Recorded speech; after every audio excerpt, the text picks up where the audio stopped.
let's go ahead and kick this thing off. So, good afternoon. I want to welcome you to our panel discussion on cybersecurity and risk management, addressing security challenges in an ever-changing threat landscape through resilience. You all know that resilience is the theme for today, right? You got that message already? Anybody in the room didn't get that message yet? Okay, good. All right, so I'm, for those of you who are oblivious and are not aware, I'm Ralph Johnson. I'm the State Chief Information Security Officer. And I'm going to be your moderator today. And what that means is that I get to keep the discussion on par, on target, and I get to remind the panelists that answers to your questions are not, and I have to continually remind them, sorry about this, I'm trying to read my notes here and ad-lib at the same time, which doesn't really work, right? Reminding the panelists that because I said so is not an adequate security control. Okay, now we all know that cyber threats are evolving faster than most of us can update our passwords. Which, by the way, I hope yours aren't password 1234 or include your wife's, spouse's, children's, pets' names, okay? That's not appropriate password control. Hackers are using AI, ransomware, ransomware is running rampant. I wrote this great thing and I can't read the bloody thing. My contact's fogging up on me. Huh? No, it's my contact. It keeps fogging up on me. I blink and it fogs up and then I got to focus again. Anyway, ransomware is running rampant. And supply chain vulnerabilities keep us all up at night. Meanwhile, those of us defending against these threats are expected to do more with less, because nothing says cutting-edge cybersecurity than a budget shortfall. There you go, Scott. I recognize that laugh. Today we'll explore how organizations can integrate resilience into their cybersecurity frameworks, leveraging threat intelligence and mitigate risks. But don't worry, we have an outstanding panel today to help make sense of it all. These experts know what it takes to build resilience in cybersecurity, and they'll be sharing their experiences and practical strategies to help us all navigate risks, mitigate threats, and avoid becoming the next headline. So, first, we have Matthew Frenner. He's the Information Security Officer for the Port of Tacoma and the Northwest Seaport. That's not two organizations, that's really one. I'm not sure why it's such a long title, but it is what it is. Matthew brings a wealth of experience in IT operations and security where resilience is paramount. His work at the port ensures that vital trade and transportation systems remain protected against evolving threats. Because, let's face it, nobody wants to hear that their cargo shipment got held up by a phishing email. Matt, you want to tell a little bit more about yourself, about your background? Yeah, I've been in IT for 30 years. Grab the microphone. So I've been in IT for about 30 years and came up through the ranks. Still not even on? Even on?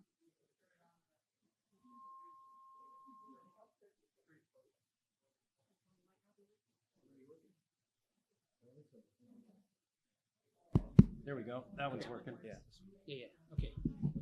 Is that better? Okay, thanks. So yeah, I've been in IT for 30 years. I came up through the ranks just from, anybody was starting IT, right, from the very lowest parts. So I worked a long time in IT. I've known Ralph for a long time. Appreciate the relationship. Appreciate being here today with you guys. My career has transitioned to many industries between government, in and out of government, into private sectors, into capital investment sectors. So I feel very blessed would be the word I would use, to have the opportunity to see a very diverse and interesting IT landscape. So hopefully I can, although I'm very focused on the port, I definitely can bring some experience and share some things through my past, I guess the lessons learned, I would say, right? All right. Yeah, Matt and I've known each other since the 90s. When he was a young buck just getting started in this area. Was young So, back then. I was still an old fart. So It's true. Next up, we have Gary Nichols. He's the Chief Information Security Officer for the Washington State Department of Retirement Services.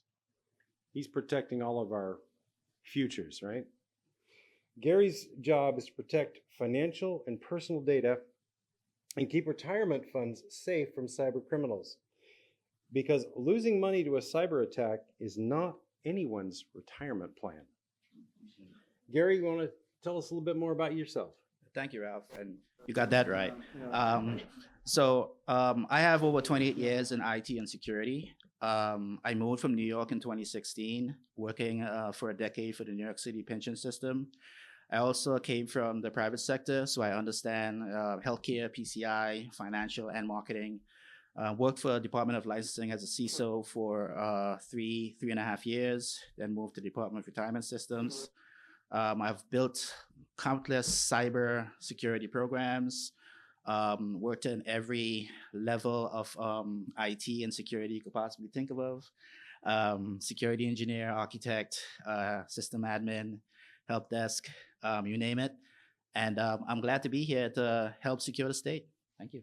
Thanks, Gary. And last but not least, whoa.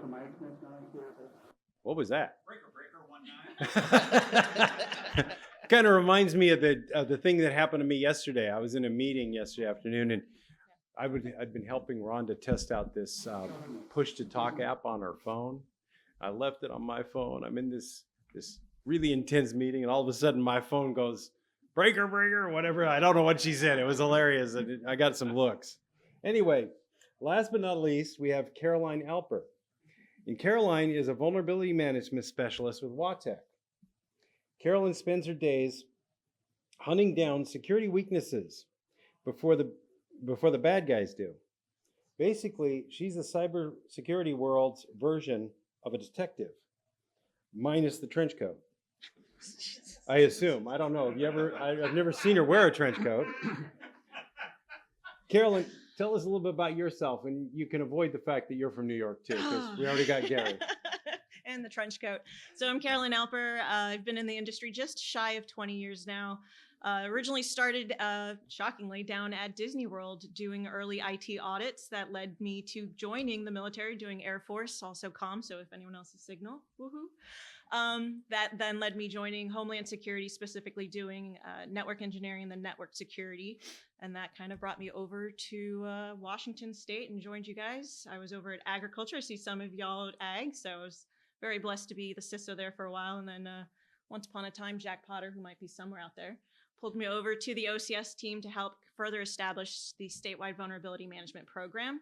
So if any of you are familiar with Neurons or RiskSense or any of that, you have likely heard my voice or seen my face in your calls. So I really appreciate y'all being here. That is kind of the bread and butter that I live for, is that constant threat feed, knowing where you guys need more assistance and how to collaborate with the different agencies to get you guys more resources. So really excited to answer this. So when you were at Disney, they didn't have you dressing up like Mickey or Minnie Mouse? No, I was too tall. Oh, too tall. Oh, good one. I like it. Okay, so we have a lot to cover. So let's dive in and start our first question. And we'll let the others, the experts, take over from here. So our first question is, I really want to get an answer from all three of you with regard to this question, okay? But Gary, we're going to start with you. How would you define cyber resilience in the context of modern cybersecurity threats? That's a great question, Ralph. And this is a great event talking about resilience. But I do want to bring a different perspective to what cyber resilience means. Resilience, in my experience, is about anticipating attack. It's about withstanding an attack. And it's all about recovering. And the last piece is adapting to make sure business services continue to run during a cyber attack. Now, that's a a huge recipe. But if I put it into cybersecurity context, anticipating an attack, that's threat management. You don't know what the bad guy is throwing at you. The more you understand, the better equipped you are to defend against that. So things like the question, did you have a baseline? Okay, How long it took interference. you to recover, when you tried it before? Have you ever tried to recover your data? Because it's honestly common that people That's don't even ever try pretty it. transparent. We're busy doing our jobs. It's not always easy to go through these plans and these exercises. So I would try to speak over that other voice, which is going to be a little it's just difficult. really doing a good job of understanding what the baseline is and doing the hard work. of Okay, actually so I'll continue. processing. Anticipating an attack, right? It's more about looking at threat management and not just identifying threats and responding to threats, but also gaining threat intelligence from a threat management program. That's really important. That prepares us for the next step, which is withstanding an attack to be resilient, which is really looking at the security controls that we put in play. The other aspect of it is recovering from an attack, right? That's talking about incident response plans, disaster recovery, continuity of operations. All those things are being resilient because today we truly have to ask ourselves, what are we protecting? The data that's already compromised by third parties. We have to think differently. We have to start being more resilient against these compromises, against these attacks. So that's what a cyber resilience program means to me. Continuity of operations is super important, super important. All our vendors, we need to have our vendors on board, regardless of what product we're using, and really ask ourselves, if we lose sight of that product or access, what does that mean for our organization? Great. Thank you. Matt, you want to address the same question? Yeah, I do. So I think what you said is really spot on in respect to, how we be resilient in respect to like threat and stuff like that. So I'm going to take a little bit of a different angle because that was kind of some of my stuff too. But I would say, I think what was said is fundamentally true, right? Let's not forget about the basics of resiliency, right? This is your business continuity. This is your disaster recovery. You respond, detect, and stuff like that. You can't ever do that. I think the emphasis here is it's nice to have a plan, but if you don't test it, you don't prove it, it's not worth anything. So annual IR, incident response tabletop exercises, DR tabletop exercises are really good. And also too, test your DR plan. Pick some servers, pick some storage, pick part of your network, flip over between networks. Do something as part of your yearly thing, your yearly drills, to make sure that you actually can recover, right? You can check a box, but it's going to be a bad day if it doesn't work, right? I would say the other part of it too for me is looking to the, not forgetting meat and potatoes, but I think also too, and I don't want to get too excited about it because we're always looking at new tech, but I do think what's happening in the industry is very impressive with some of the tools that are AI. I know we say AI thing, but actually seeing some of this, be able to get appliances and technology on your premise that actually have AI engines that actually learn and tune themselves to your environment, can automatically detect and respond, is next level stuff where I see where I want to push to. I have a very small team. We enjoy our weekends, enjoy our evenings.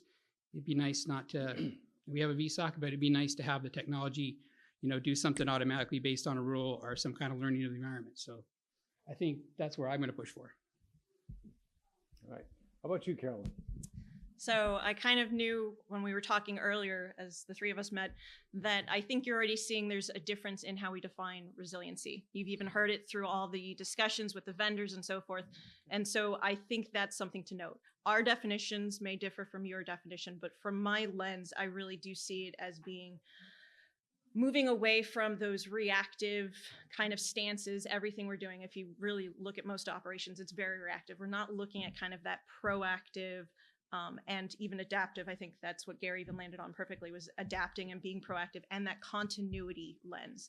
When we talk about resilience, for most of us who have been veterans, we've heard resilience in that holistic sense of meaning not only what we do, but also that human aspect of what resiliency means. Are we accounting for the human element to it? How are our operations being taken into account when we're saying resiliency? Our people are part of that equation. So it's kind of looking at what are the proactive measures that you might be able to do, like you just said, with AI, what are the things that can compensate any controls that your people don't have? Because at the end of the day, they're the ones who will have to understand everything that's coming at them pretty fast. And they're the ones who have to kind of stand up that ongoing operation if something does fail or if you do have an attack. The big thing I would also say is the continuity is around continuous improvement, kind of focusing around that resilient culture, as well as when you do after actions or any yearly reviews that you might do for vendors, kind of revetting that, ensuring it is updated to whatever may have occurred in the last quarter or the last year. What you evaluated a year ago may no longer be valid today.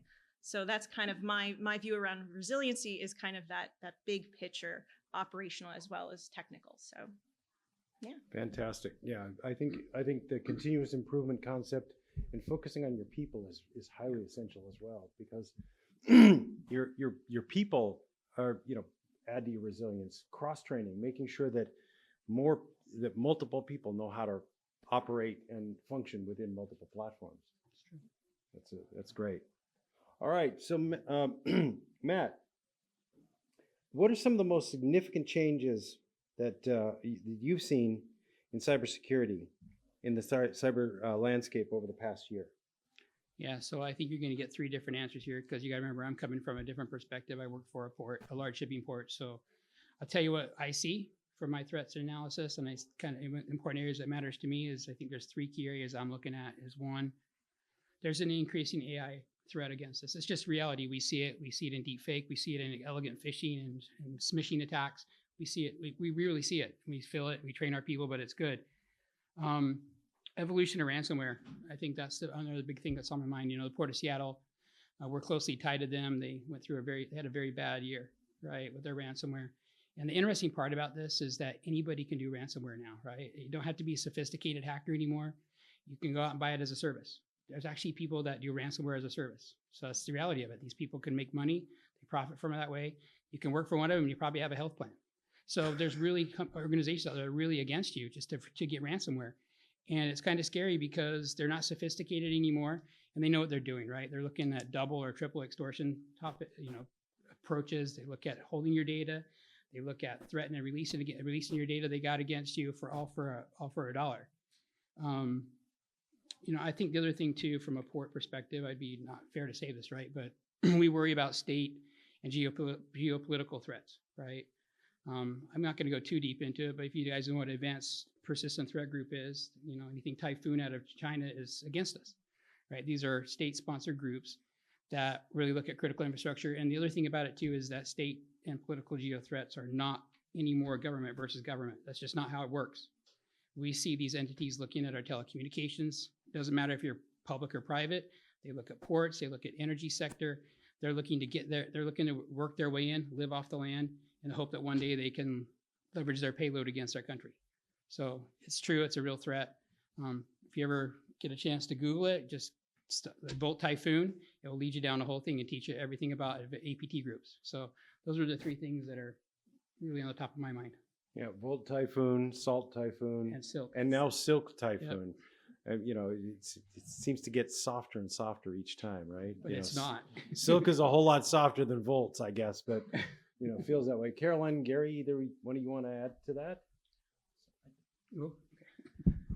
Yeah, deepfake scares me, and it should scare everyone as well, because looking at some of the deepfake examples, you can't really tell whether it's real or not, and the disinformation that could come from this with high authority folks in courts and stuff like that, it could be extremely damaging, falling into the wrong hands, potentially the media. And once the truth is found out, the damage is already done. So I gotta say, that's the one thing that I see in the cyberspace from a threat perspective that really scares me. I think although ransomware is still a big threat, we still have certain defenses and training and mechanisms and techniques. But I don't have a technique for deepfakes. And I'll say that out there because we really have to watch the organizations that create these sorts of technologies and make sure we keep them in check. And I gotta say, this is where government has to step in and regulate the crap out of those things. Excuse the language. Thank you. I would add from a vulnerability lens, I think most of us focus on 0 days. You know what 0 days are. It's kind of in the news around that regard. But I think what's changed in just the last year alone is when we have a vulnerability out there and there's a proof of concept, the time from the proof of concept to the exploit is so much smaller than it used to be. And we're still grappling with patching across the state. Most actions for 0 days or most will immediately patch that, but there isn't really a process across the state for those vulnerabilities where the proof of concept to exploit might be 3 days. Is your team really able to address a very large patch within 3 days that would have normally taken a year or two ago 2 weeks? So that's one of those things I think just in the last year, again, with the proliferation of AI, we're seeing that real change in how things are designed and how they're implemented across the networks.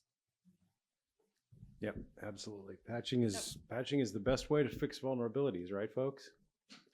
One of the most effective. I say that all the time. Caroline, can you tell us how can organizations adopt a risk-based approach to prioritize resilience? So with this one, I'd say when we hear risk-based, I think, and I hate to be that person that's always looking at the vernacular, but that's what happens when you're bilingual, you hear words differently. Risk-based, when we think of cybersecurity, is usually just kind of focusing on the likelihood and impact of a risk occurring. From my lens at the vulnerability stance, I'm looking at all of that plus the business impact. I have to kind of look at the 3 components to that. So when you're trying to focus on prioritizing the resiliency, I want to say, stop looking at all the creative things, but look at your basics. Are you actually vetting your assets? Are you really knowing that early conversation with the shadow IT elements of your agencies? Can you at least get that information from them to know your threat landscape across that environment? And then also looking at risk assessments. Usually risk assessments just solely look at your technical. Are you looking at the risk assessments of your operational impact? What's happening with your staffing? What's happening if an incident occurs during this specific window versus another? You really should be assessing that risk element of your operation. The other would be that you look at your incident response and disaster recovery plans. Are you actually vetting them? Are you testing them? Are you ensuring that you're looking at everything that occurs, say, with a third? I know this is another question later down the road, but are you even vetting your third-party vendors? Are you doing those extra steps to ask those hard questions that are uncomfortable, but are you doing that basic step? Next, I would say is really focusing on your threat intelligence. It's pretty big out there when it comes to threat intelligence. If you're already looking at your assets, you can start to assess which vendors should I be getting intelligence from? Do I have a direct point of contact where they are informing me in advance of news intelligence breaking? Do you have that already in place? Say like a firewall, Fortinets. Do you have a vendor contacting you a day or two before the press release occurs so you are ahead of the curve to start patching and things like that? That way that leads to your patching strategy. Then I would go, pardon me, sorry, Ralph, but when we look at the state, we start to focus on CVSS scores. Every vulnerability has a CVSS score. Great and dandy, 0 to 10. But the problem with that is it's criticality. Oh, I see someone's also in the reality behind that is there's actually 3 main scores. There's the CVSS, there's the exploitability. That's the true data that tells you, is this really going to happen? And then you have what's called the SVSS. That's what CISA KEV is. That's what a lot of companies will kind of assess to evaluate, is this really important to me?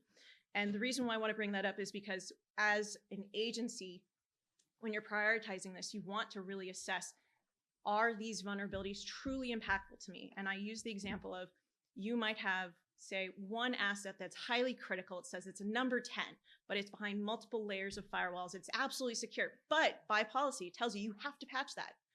But then say you have half of your web-facing, half of your websites that are maybe a medium, a 5 out of 10, but they're public-facing and they're easy Exploitable assets. What does your agency make the call on that one? Have you ever looked at that question? From my lens, I tend to tell agencies you really need to address the public-facing ones first. That is a higher exploit vector, and you need to address that before, say, the individual one that's behind the additional layers of protection. So that's really the language I wrote to myself is context matters. If anyone's been in any readouts with me, context is really important to understand why you are making certain decisions. And then, yeah, back to the cyber resilience is culture.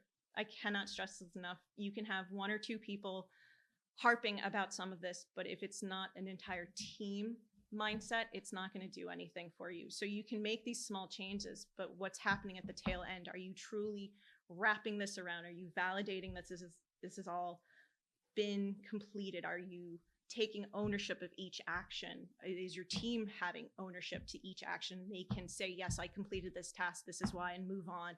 So they're, instead of that ongoing cybersecurity feel of never ending issues, they actually have a sense of completion somewhere in that loop. So, yeah. Great. That was really good, because I think you got most of what I was going to cover. No, it was really very thorough. But I think the only thing I would add on to that is a couple of things. The risk-based culture is really important. I fundamentally agree with that. That was a big part. That was something in my mind I wanted to share, is that risk is not with your upper managers, it's with you. It's really with you to decide what a risk is, and it's to raise it up and sometimes even make decisions about that risk. Right? So a risk-based culture is really a good thing for the organization. I think the other part of it too, from like a management perspective or leadership perspective, is just being able to, it doesn't matter, I empower everybody on my team to talk to a leader. It doesn't matter if it's me or them.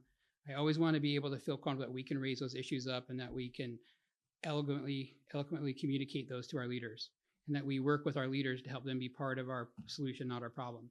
And that we don't own it and they don't own it, we own it together. All right. So I think that would be a big thing. You did a great job. I mean, geez, you and everything. So, I mean, I say it was great for you to start, but I think that's what I would add. It's just the culture is so important. Awesome. Yep. All right. So Gary, what are some key considerations for building resilience into cloud security? Okay. Tell us about cloud security. Yeah, it's a great And we're not question. talking about Cumulus. Yeah.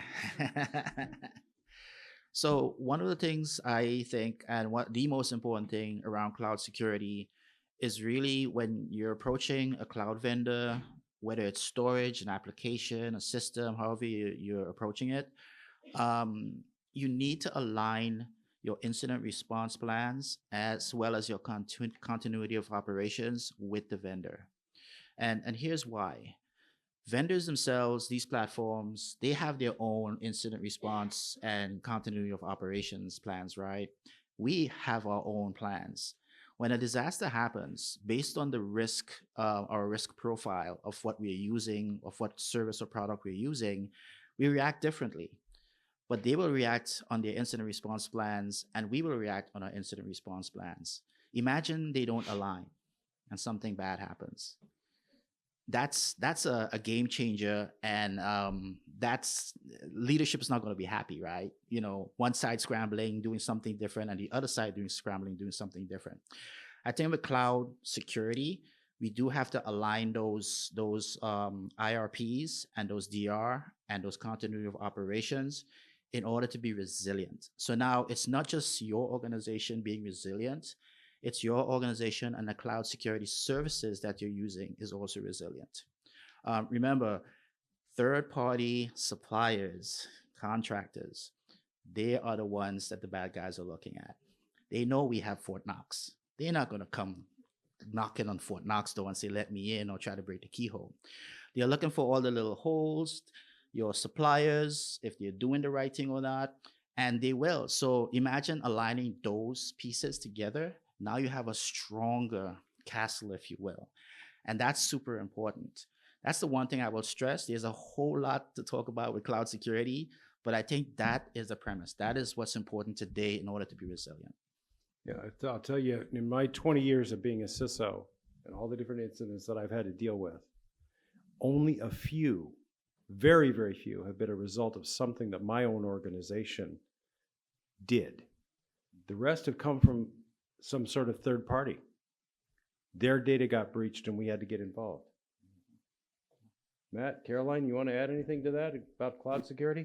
Yeah, I think the only thing I'd really add to that is, because I mean, you did a great job explaining it, but I think you have to look at cloud security as you own it. They don't own it, right? I mean, you have to still, they're still your vendor, they're still your service provider. You have to own it, and you have to have the contractual things in place. I'm not going to dive into that, but what happens if an emergency does rise? It's a big deal, right?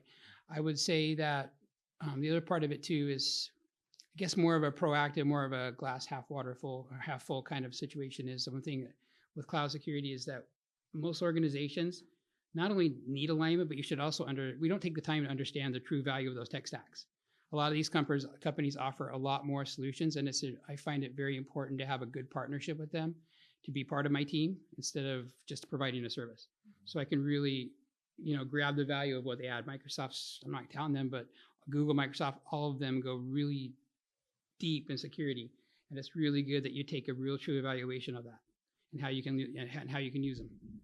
Yeah, the only thing I would add to cloud security is really, and even Gary touched on it with continuity of operations, is, are you even evaluating the redundancy plan? Cloud is one of those scary things to discuss, redundancy, but what if? And you have to kind of look at that question. That's honestly the only thing I can think of to add to everyone else is the redundancy aspect of resilience. Okay, so we're going to change format a little bit. We're going to go to a quick fire round.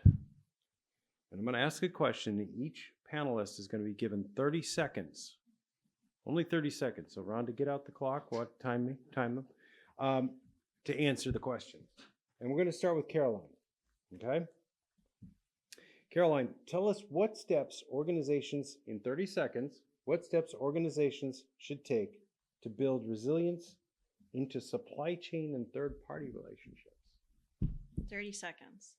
I would say to focus on third-party assessments, be it software or even your own internal process, documentation, anything you can do to start to look at their operational risks, their postures, how are they looking at their own vulnerabilities, patching, and then even mapping out how that vendor is integrated into your operations. Then, I even just touched on it, is redundancy. Once you've done that, are there any additional redundancies or alternative vendors that have already been pre-approved that you can have as a fail-safe in case something ever occurs with that relationship? And then I brought this up earlier, was just that third-party scenario of tabletop testing. Really do that tabletop with that third-party vendor. Don't exclude them. You need to know how they will respond if something happens, so that way your team knows how to respond or who to contact. And then, we touched on it, reassess 30 them seconds. annually. Yeah, I was going to say the last one's reassess vendors annually, so yeah. Matt, your turn. Okay. I won't have as much to say, but just real thing. So I think that spot on. Vet the vendors, make sure they meet your standards, not theirs, right? Their job is to meet your standards, right? You need to define what those are. Clear contractual security requirements, right? Make sure what you want out of it is in the contracts. And one thing that's really important to you, last but not least, is that you still have to understand they're a risk. They're also a reward, but you still have to use some basic fundamentals. Like for me at the port, some things that were really blatantly missing were a couple of fundamentals of zero trust, least privilege, and MFA, right? Making sure when people get in your environment, it's least privilege, it's right now. And then last but not least, if you're not putting MFA, if your vendors are not two-factor authenticated in, you need to fix that. And Gary, your turn. You're up. Sound like a broken record, but alignment with the vendor. Align your security controls, your compliance requirements, make sure they're aligned, and make sure that your vendor does understand what your requirements are. Second part is as a collaboration, and that collaboration means it's not building a relationship, but building a partnership. We are in this together. Very important. Yes. All right. Well, with all that, we have one more question on our list, but with 10 minutes left in our session, we want to open it up to you to ask the panelists to provide their expertise and answer your questions. So, who has a question? Anybody have a question? I see Ty has a question. Yes, run, Rhonda. Come on. Thank you. Quickly. Stand up, Ty. Let everybody see you. Take a bow to Ty Lambo from HISPI. Question for you. So you talked about cloud security. You talked about making sure they meet your requirements, like effectively transferring your controls to the cloud. How are you going to handle AI? Is it AI security? Is it AI governance? Is it AI GRC? Now we're going to hire you to handle it. It's too easy. I could take that one. You hit on a very important point. AI is evolving as we speak right now. There's so many AI products. I have more than a dozen AI search engines that I use on a daily basis, and they're all vastly different. The most important thing we can do now as consumers of AI is make sure the vendors, there's governance around it. How it's used, what it's used for, where the data is stored. Governance is key. It's evolving. It will change. It'll be crystal clean this day, and the next day it'll change automatically. So we have to make sure we have governance around it, so the vendor and cloud security, whoever you're dealing with, understands the rails, if you will. Don't go outside those rails, or else we need to have another conversation. Not stopping innovation, but put rails around it via governance. I would say with AI, obviously it's an evolving thing. For me, when I look at it and talk to our groups, is user education is probably the most important thing, right? User training.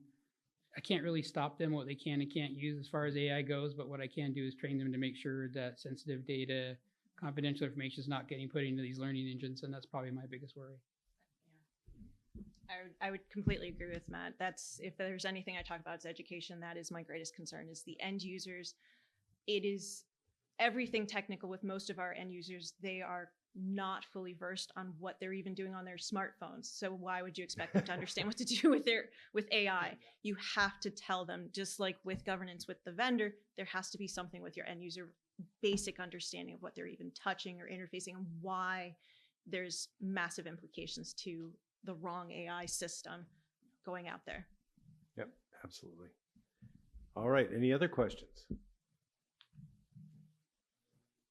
Do we see any other questions? Oh, we got one. Told you, Ralph. Stand up. I will. If you're going to ask All a right. question, I expect you to stand up. Okay, Scott? Actually, but this is a real serious question, because it's one that I'm facing, and I've been trying to find ways to articulate this, and it is very hard to articulate to an executive leadership team, right? Which is, so every day we constantly find these things that are cyber challenges within applications or other things like that, right? And you're trying to educate and inform and let your app dev teams know that these are risks. And one of the things that I'm trying to get through now, more clearly, is ransomware, right? Which is the threat of ransomware. And every day that we allow things to continue to sit on unsupported software, you should have made these changes in order to protect the environment. It is so massive, the idea of you can send articles to them that say, hey, the city of blah, blah, blah here was shut down for 3 weeks and couldn't do anything, couldn't collect revenue, couldn't do these things. It's so mind-blowingly large that they cannot conceptualize the idea of a ransomware attack that affects your agency and shuts you down for potentially months, depending on how bad the attack is, right? Any ideas on how to communicate that in a way that people start to understand that I'm not asking for these things because I'm a jerk. I'm asking for this because I'm trying to protect the agency overall from these threats, right? But it's a difficult thing to cover because, again, it's so big that people can't conceptualize the idea that you're out of business for weeks or months at a time. Thank you. Well, Scott, I've dealt with that for 20 years, and ransomware itself has been around that long, although it's become more prevalent over the last 8 to 10. But even going back to early days of malware, you still had that same situation, right? Ransomware is just another form of malware. Yeah. Yes, the impacts of ransomware are much higher than a simple virus or worm, but they're still just another form of malware. And I'll just throw something out there, and then I'll turn it over to the panel. But we have our vulnerability system can tell you whether a specific asset is vulnerable to ransomware itself, to a ransomware exploit or exploit code, and maybe focusing on that. But Caroline's the expert on that. She works with it every single day. So I'll let her You guys- address that. And of course, So is it the others fair, can chime in. is it fair to say what I heard was that there's probably too much information kind of bombarding them, no real world experience, and they're a bit desensitized to anything okay. That's, I just want to make sure. So I'd say at that point, because we have such changing generations with regards to information, the best practice is to make it pertinent to them. What would hurt them direct? And I don't mean to say like to physically hurt them. I mean, what is something that they treasure or value, and make it pertinent to them? Then they'll understand the ramifications. Is it something that's critical to their everyday operation? If they lost that, what would that mean to them? I think just shifting that conversation so they directly understand it better will kind of lead to that shift of myself. I understand it. Now I understand how this impacts my organization too. That's at least my stance. I don't know. I'll just real quick, unless you want to, I would just say it's exactly like spot on. Like if I run that situation, I don't try to tackle it. I try to get overwhelmed. I try to break it down into smaller pieces. Maybe turn them into critical conversations with critical people and get to know that person just one-on-one and help them, educate them, and get them instead of just don't tackle the whole thing all at once. Is like you said, take a more precision approach and build those relationships with those key people and help them to understand and show them that you really care and why they need to care. And this is going into the perfect segue of a business impact analysis. That's according to what Carolyn just said, that affects them. You're not talking about you, you're talking about the organization and the services that it provides. If you use a business impact analysis and do a threat model on what it means for a ransomware to be exploited on the organization, for them to lose services, take it all the way back to how it affects the constituents, the state itself. That's meaningful. I am hard pressed to think that will go under deaf ears. That's my thoughts. Great. Okay, I think we have time for one more question. Afternoon. Thanks for. I want to say thanks for doing this and putting yourself out here in front of people. So I always admire that. My question is more on the risk management side. You all talked a little bit about how to identify and manage risks on kind of a project level. My question is more about formal risk management programs, and I was hoping to share any information you might have or experience that you have in using or putting together a program like that so that you said here are some things to look at in a given project. How do you for example take that across projects so you're looking at things consistently across a whole practice? So thanks. So if you're talking about WATEC, you talk to Kim Hort over here. She's my policy and program manager. So she's responsible for risk management at the state. Just kidding, of course, Kim. I'll let the panel answer the question because hopefully their answer is not talk to Kim. So,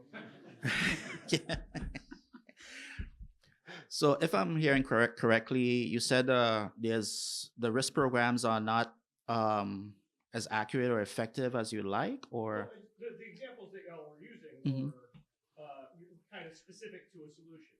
Okay.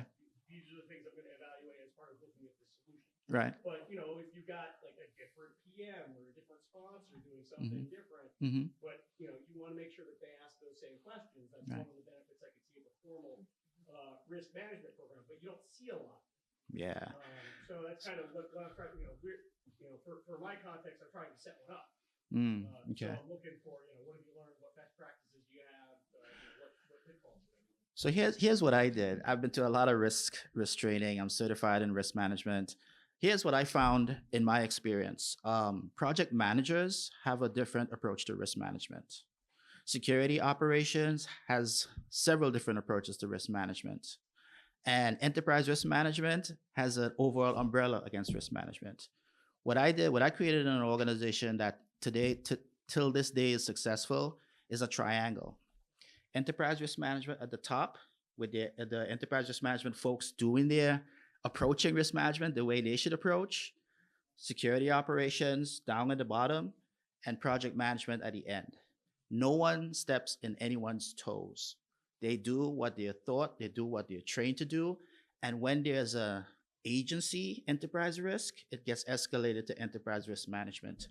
I split them up because I found that trying to create a risk for different solutions, one model doesn't work.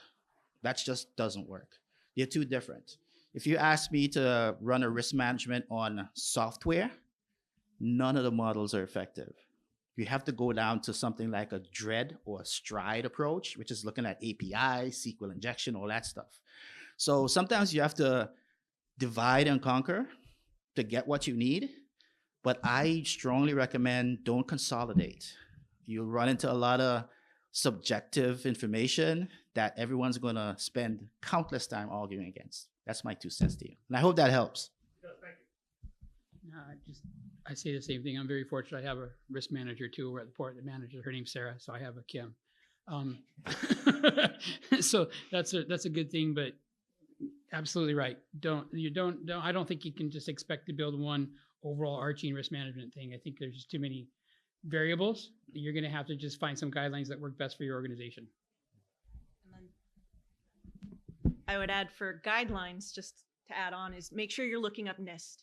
Start with NIST. I know most of us know about NIST, but starting there, seeing if that's even the right framework for you, and then going from there. There might be other models already set up for you, and that will help you kind of build the program that you're talking about too. Yeah. And then Kim. And then Kim, yeah. But you got to break it down into pieces, right? I mean, you've got to look at the vulnerability that you've discovered, the likelihood that that vulnerability is going to be exploited, and what the possible impacts of that vulnerability are, so that you can actually prioritize those risks, because you're going to have a list of them that need to be remediated, and you've got to put them in some sort of prioritization order so you can address those that are most important first. And if you're looking at a specific system, you may have multiple risks associated with that system. And Gary was quite right that each discipline has a different viewpoint of risk. Project management, legal, environmental, cybersecurity. We all look at risk a little bit differently. And understanding exactly what risk is also important, because risk is a potential. Risk doesn't really exist yet until that threat actor exploits a vulnerability and results in an impact. So I think, yep, we are 3 minutes over. Thank you, everyone, for participating, paying attention to our panelists. Let's give them a hand. They did a great job.